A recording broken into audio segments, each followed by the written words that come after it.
O ngayon, balik tayo dito. Yun yung sinasabi ko na ang tanging survival nitong mga politikong trapo na gustong tumulong kay Digongyo sa eleksyon para masiguro na kaalyado rin nila kung hindi man si Digongyo tsaka yung anak niya ang manalo, pero sisiguraduhin yan. Kasi kaya nga sila nagpapatakbo ng ibang kandidato, kunyari kaaway pa di ba? Kunyari kaaway. Halimbawa, yung mayor na Maynila, di ba kunyari kaaway? Ano sabi natin? Yan ba, totoo ba yan? Hindi ka panipaniwala yan Bakit? Unang-una, noong tumakbo siyang mayor, nanalo siya. Pumunta si Sara Duterte kay ERAP. Ano pakay ng pagpunta ni Sara kay ERAP? Ang pangunahing pakay ay humingi ng paumanhin sapagkat si Isko Moreno raw ang dala ng tatay niya. Isipin ninyo, dalawa manok nila, ibig sabihin, si ERAP at si Isko Moreno. At nung si Isko Moreno ay natalo sa pagtakbong senador noong 2016, di ba? Presidential election yun nanalo siya mayor 2019 2016. Nung matalo siya, later on ay naitalaga siya na undersecretary sa DSWD, mga kaibigan, in preparation sa kanyang pagtakbong mayor para sa 2019. Nag-iipon lang, di ba? Para may magagamit na karatula, di ba? Yung titulo, undersecretary. Yan, mga kaibigan, di ba? DSWD yan. Alam naman ninyo ang DSWD. Pwede mong gamitin talaga sa kampanya yan. Kung hindi ako nagkakamali, yan nga sinabi ko nun yan ang yan, yung indikasyon niya na tatakbo siyang mayor. Bakit? And this DSWD, pamimigay ng ayuda di ba? Kahit na hindi namang pandemic pwede mong gamitin yung opisina, namigay kami. Ito, di ba? Di siya naka-front, di ba? Yan, ganun yan So ngayon, mahirap paniwalaan. Dahil, pag pinaniwalaan natin, wala siyang pupuntahan Pag pinaniwalaan mo na totoong kontra na siya ngayon sa kasalukuyang administrasyon, kahit wala naman siyang sinasabing matindi, di ba? O kaya labag sa policy o kalaban ng policy ni Digongyo. Wala naman siyang binabanggit na ganun Pakonti-konti, indirect pa katulad si Lacson, parang babanat ngayon kunyari, tapos kinabukasan, pupuri. Magkasunod na labas ng dyaryo yun. Hindi mo malaman kung ano talaga Nanloloko mga kaibigan. So, walang indikasyon na totoo. First, una, ang mga nagpahayag ng suporta kay Mayor Isko, sino? Mga kaalyado rin ni Digongyo, di ba? At yung mga kaalyadong yun, walang bumabanat kay Digongyo. Wala silang tinutukoy kung sino pinatutungkulan nila. Hindi ba, mga kaibigan? Napakahirap So, pagka sinabi mo na yan ay totoo, katulad ng paniwala ng iba, hindi ako nakikialam sa paniwala nyo. Paniwala nyo, bahala kayo. Ako, nagpapaliwanag lang sa issue. Di ba? Sa interpretasyon ko sa issue, sa mga galaw ng politika. Ang magiging imahe ni Isko? Kung totoo na siya ay kumokontra na ngayon sa mga polisiya, mga maling gawain ng kasalukuyang administrasyon. Ano imahe niya? Mabuti sana kung yung mali talaga ang pinaninindigan niya. Hindi naman eh. Unang-una, ako lang ang nagsabi nito sa programa natin. Kapag ang kandidato hindi nanindigan laban sa China, huwag niyo iboto, mga kaibigan. At tayo rin na nagsabi, mahigit isang taon na ang nakakaraan. Mga kaibigan, ano sabi natin? Yung mga kandidato, yung mga kakandidato, masusukat mo yan eh, kung yan eh, kidigong o hindi. Kapag sila ay gumawa ng paninindigan noon pa laban sa China. Wala tayong narinig eh. Hindi ba? Wala naman nanindigan sa kanila eh. Ang nanindigan, sina Carpio eh. At saka yung mga maliliit na personality lang eh. Natotohanang nagmamahal sa bansa natin at sa mamamayan natin. May mga ilan, di ba? Radyo. Ilan lang yan eh. Sa dalawa. Mabibilang po ninyo. Wala na lahat. Ang sabi natin, tandaan ninyo, ang issue laban sa China, sa ginagawa nilang pananakop, pagsalakay sa bansa natin, at pananakop, pang-aagaw dyan sa ating mga teritoryo, magiging issue yan sa eleksyon. Tandaan ninyo yan. At yan ay gamitin ninyong barometro sa pagpili ng kandidato. Mga kaibigan. O ano magiging imahe ni Isko? Kung totoo na kumakalaban na siya sa sa mga maling patakaran ng kinakalaban niya. Hindi yung magpapahanga na magkabit ng sticker ng streamer dito. Baliwala yun eh. Hindi mo rin naman mapipigil yun eh. Di ba? Kayo magkabit ng poster dito. Mapipigil mo ba yun? Pag gumawa ka, nagsalita ka ng paninindigan mo, public official ka, yung kaya mo. Di ba? Ngayon, kung di mo kaya, tumigil ka. Di ba? Ganun lang yun eh. Di ba? Nagkakabit si Sara Duterte, walang puknat, di ba? Walang pakundangan. Nagpapakabit ng kanilang mga propaganda material. Ano sabi? Kunyari, pinunan niya. Pero ano ginawa niya? Pinatanggal niya ba? Yung maninindigan, patatanggal ko yan. Di ba? Kasi unang-una, may pandemya ngayon. At malayo pa ang eleksyon. So ano magiging imahe niya kung totoong siya ay kontra na sa mga masasamang ginawa? Kung talagang masamang ginawa, hindi yung politika lang. Lalabas mga kaibigan gusto na niyang bumawi, magbagong buhay. Di ba? Gusto niyang makabawi sa taong bahay. Hindi niya magagawa yun. So ano magiging imahe niya kung politika lang? Kung politika lang yan, magpapanggap lang kayong kumokontra kunyari, pero hindi dun sa mga issue na may kinalaman ang kapakanan ng bansa at mamamayan dahil tatakbo kayong presidente, kalokohan yan. Kasi dati nang ginagawa yan Sabi nga sa inyo, sa panahon ni Gloria Macapagal Arroyo, di ba, bago matapos ang kanyang termino, nagpatakbo rin sila ng maraming kandidato. Nagsimula yung pagtakbo ng maraming kandidato noong bababa na si Presidente Cory Aquino.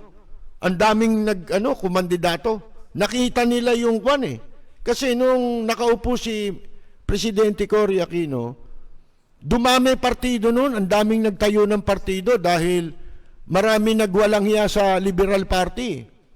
Maraming walang hiya sumali dyan So nagkawatak-watak, di ba?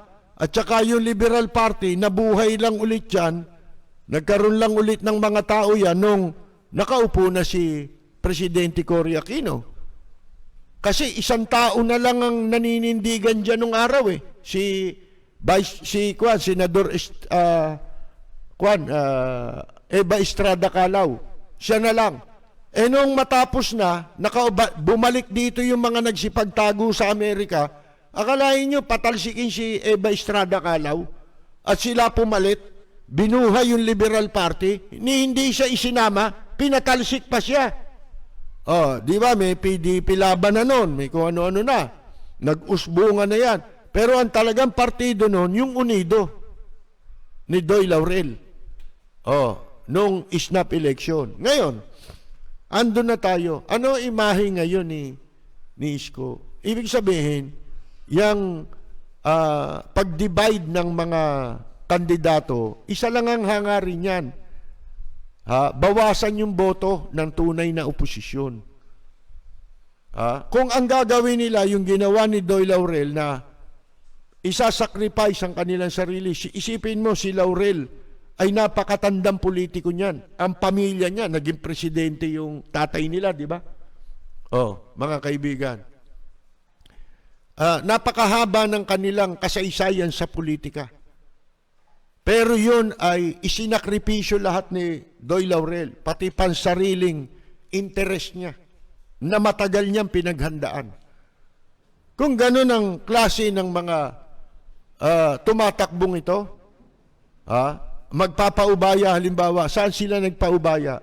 Doon sa karapat dapat. Dahil si Cory, walang bahid, ni hindi nga siya politiko pa. Hindi ba? Nung panahon na yun. Kaya laki nung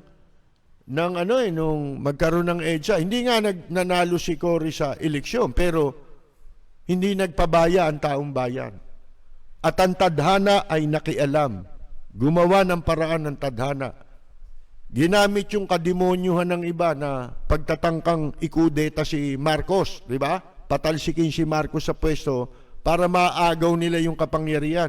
Kung naagaw nila yun, mapupwesto ba si Mrs. Aquino? Hindi. Sa kanila na yun. Di ba? Kanila na yung pwesto. Kaya nga nung nakaupo na si Mrs. Aquino pilit pa rin kinukudete. Di ba? Pilit gustong agawin yung kapangyarihan sa kanya dahil siguro nangihinayang dahil kung hindi sila nagkudeta, hindi magkakaroon ng EDSA Revolution. Yung EDSA Revolution, dapat pasalamatan nila ang taong bayan. Dahil kung hindi dumating doon ang mga taong bayan at hindi lumabas, mga kaibigan, patay na sila. O nakabilanggo na sila. Di ba? Dahil sa nabistong pagtatangka nila kay Marcos. Yan po yun mga kaibigan So ang lalabas na imahe ni Isko kung politika lang ito at ang intention niya kung manalo siya ay mapoproteksyonan niya si Digong nyo, di ba? Makakabayad siya ng utang na loob. Ano imahe mo nun? Mga kaibigan, di pangit, di ba? Lalo na kung kumokontra ka na. Bakit? Kasi meron kang track record. Yun ang sinasabi ko sa inyo. Pag-aralan nyo yung track record, hindi kayo magkakamali. Ano ba yung track record? Yung mga nakaraan. Tatakbo itong presidente ngayon. Teka muna. Umpisahan natin kung paano siya naging konsihal. Naging vice mayor. Hindi ba lahat ng naging mayor ng Maynila, simulan mo kay Atienza, kay Mayor Lim, kay Erap Estrada. Nung umpisa, kasama niya yan. Lahat yan, sinamahan niya. Pero lahat yan, tinalikuran niya. Hindi ba? Noon ngang araw nung unang eleksyon na naganap sa panahon ni Presidente Cory Aquino, una ba yun? Parang yun ang una kasi nung pag-upo ni Mrs. Aquino, naglagay sila ng mga OIC, tinanggal yung mga dating nakaupong mayor. Naglagay sila noon. Kasi wala silang grassroots na foundation. Kaya kailangan ang nagpauso nun si Nene Pimentel yung martilyo ng paghihiganti, mga kaibigan, di ba? siya ang pumapel na martilyo ng paghihiganti. Yan. So ngayon, naitalaga si Mel Lopez, di ba? 2 taon sila nakaupo habang isinusulat ang bagong saligang batas. At nung naisulat, naaprubahan, na ratipika sa isang plebisito, nanalo ang pagbabago ng ating saligang batas, tinanggap ng mamamayang Pilipino, nagkaroon ng eleksyon 1989. O di mga 3 years din.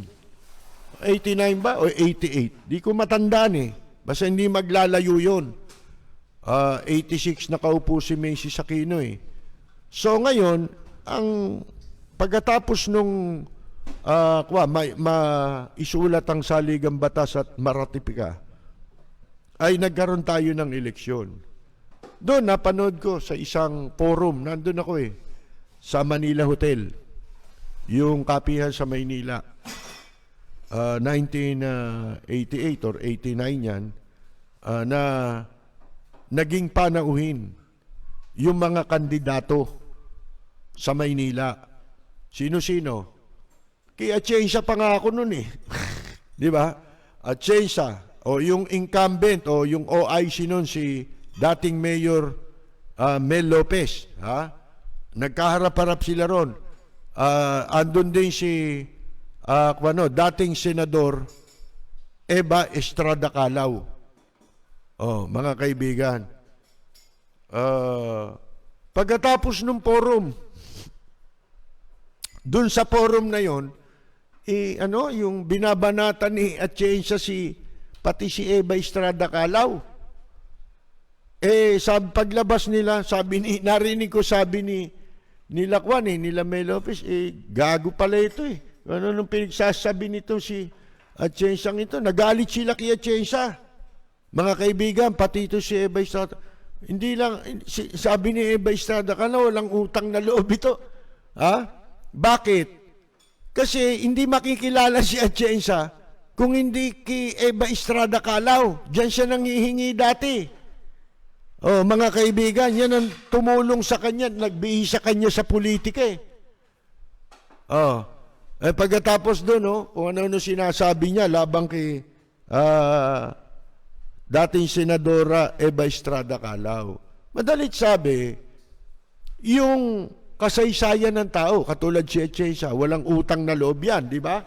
Ganyan din ang ginawa niyang kay Mayor Alfredo Lim. Kinumbinsi niya na tumakbong presidente. Si Mayor Lim. Pagkatapos ay para ito sa 1998 presidential election. Tumakbo si Mayor Lim. Noon, pagka mayor ka, kakandidato ka, wala kang obligasyon na mag-resign ka sa pwesto mo. Kung ikaw ay appointed, dapat mag-resign ka. Di ba? Ilang buwan bago yung eleksyon. Kung 6 na buwan bago eleksyon, kailangan resign ka na, bakante na yung pwesto mo. Pero kung ikaw elected official ka bilang mayor, katulad ng mayor, elected dyan, hindi ka kailangan bumaba sa pwesto hanggang hindi natatapos ang eleksyon at merong bagong nahalal napapalit sa'yo. Ang papalit lang sa'yo, yung nahalal.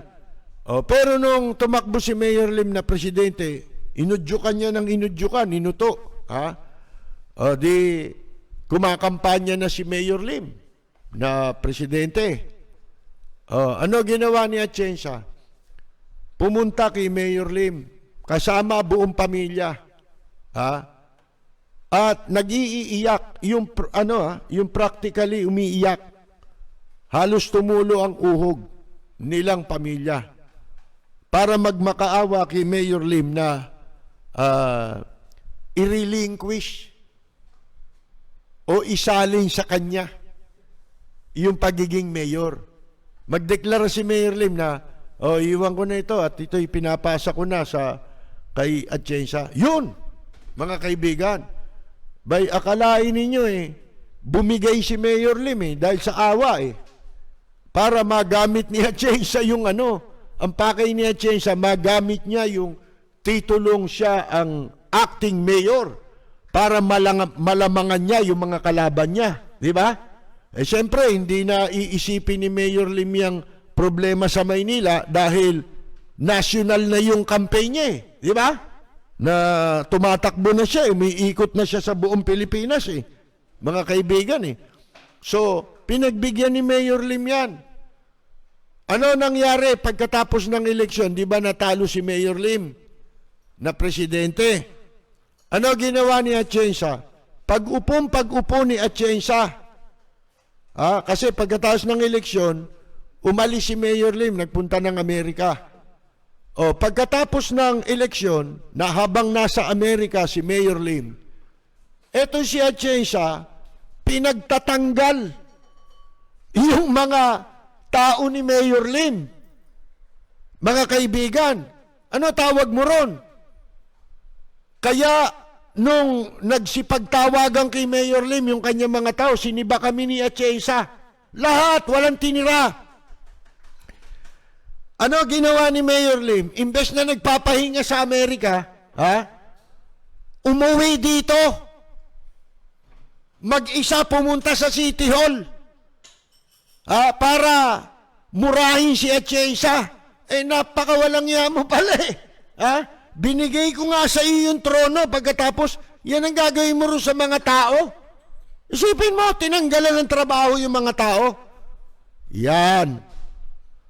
Ginawa rin ni Isko yan Di ba? Yung kay Atienza, ano yun? Nagkahiwalay sila kasi swapang si Atienza Hindi siya bibigyan ng pagkakataon yan.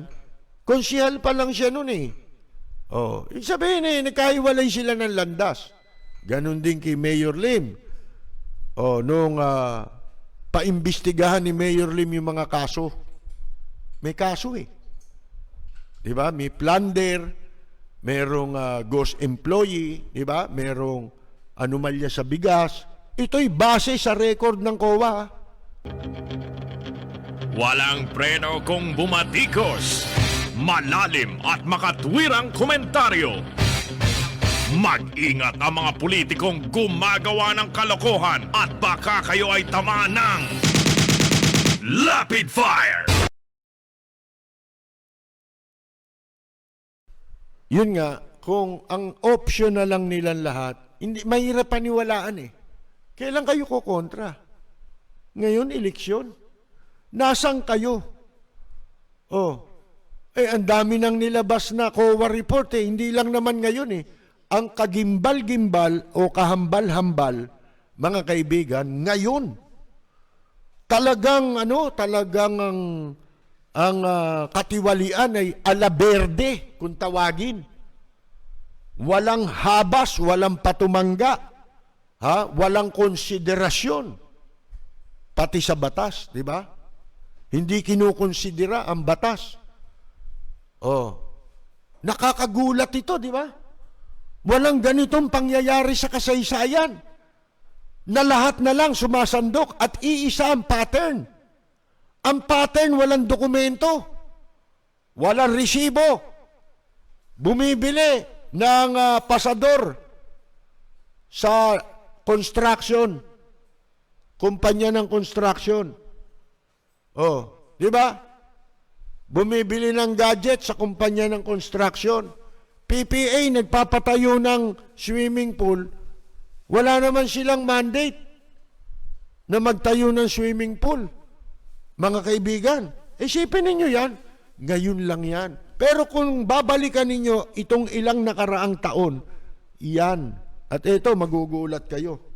Alam ba ninyo, di ba nag-resign na 2 weeks ago yata itong ano tawag dyan, yung secretary ng DBM. Ang pinagmamalaki niya, bago siya nag-resign, natapos niya yung budget para sa susunod na taon. Natapos niya. Alam niyo kung magkano budget? Para sa next year. 5 trillion na. Ha? Sipin mo, wala naman nangyari sa magdadalawang taon na administrasyon dahil sa pandemic at nawawala pa yung mga pera. Tataas pa yung yung budget. Ay, anak ka ng...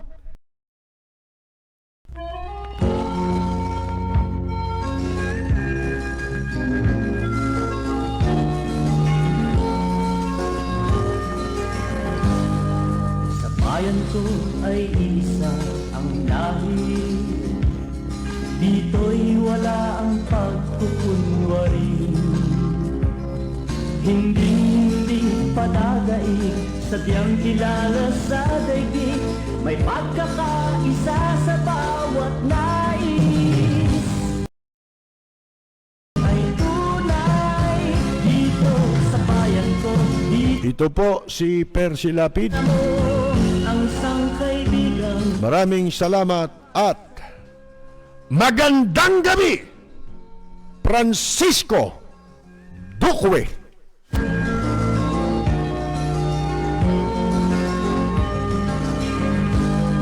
Ang bayan ko'y punong-puno ng yaman. Bakit ito'y kailangan pang iwanan? Hindi nga ba't anong sarap mabuhay ng buong ganap? Sa bayan mo, sumapit lang yaong wakas. Dito sa bayan ko, lahat kami pantay-pantay. Walang nang-aabit, ang pag-ibig ay tunay. Dito sa bayan ko, dito'y makikilala mo ang mga kaibigang nagmamahal sa'yo. Dito sa bayan ko, lahat kami pantay-pantay. Walang nang-aapit, ang pag-ibig ay tunay. Dito sa bayan ko, dito'y makikilala mo ang isang kaibigan, ang mga kaibigan, ang bawat kaibigan na